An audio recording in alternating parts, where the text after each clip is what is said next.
Tharaka tends to be one of our more famous ancient African kings, but if you were to actually ask somebody why, they probably couldn't even tell you. I myself have found it difficult to understand why I like Tharaka so much.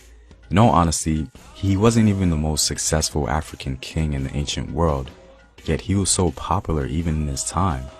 In a weird way, Tharaka states himself how much of a well-liked guy he was. Here's what he has to say. I was brought from Nubia amongst the royal brothers that his majesty had brought. As I was with him, he liked me more than all his brothers and all his children, so that he distinguished me. I won the heart of the nobles and was loved by all. It was only after the hawk had flown to heaven that I received the crown in Memphis.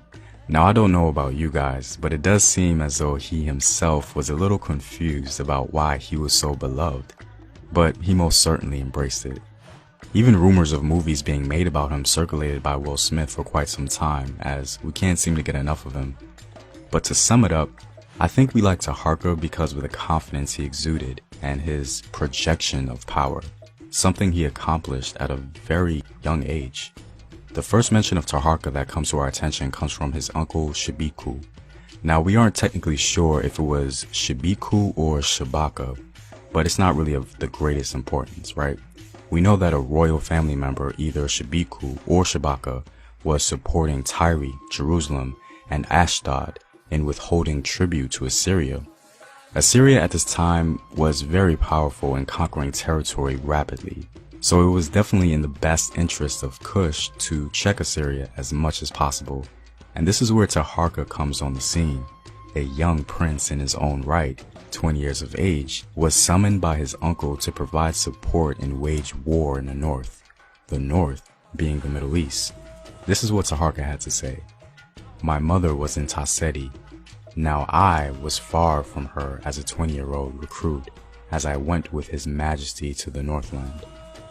During his 20s, Tharaka was ensuring some cities in the Levant like Jerusalem wouldn't get swallowed up by the Assyrians.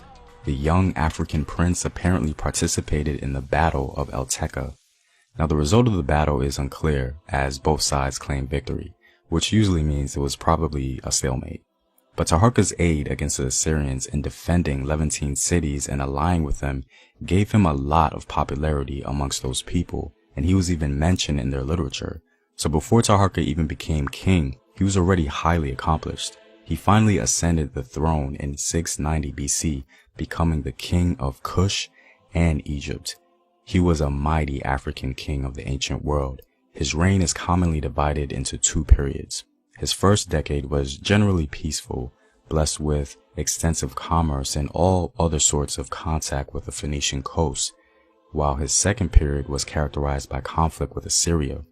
Tharaka donated to the Temple of Amun at Kawa a statue of him smiting foreign peoples, alluding to some very hostile activity in the Middle East.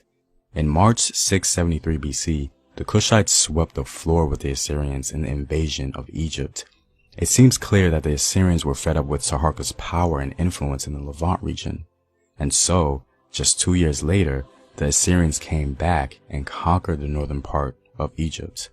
Unfortunately, this battle really changed the demeanor of Tharaka because not only did he get wounded in the fight, but some of his own family members were captured by the Assyrians. The Assyrian king, Esarhaddon, even sat on Tharaka's throne. The Kushites were effectively expelled from Lower Egypt, or Northern Egypt, and could not at all threaten the Assyrians in the Levant region temporarily. However, Tharaka seems to have come back and reconquered Northern Egypt and retook the Delta in 668 or early 667 BC, as he's recognized as the king of Upper and Lower Egypt. But the Assyrians once again rallied to take Northern Egypt and the city of Memphis and were successful.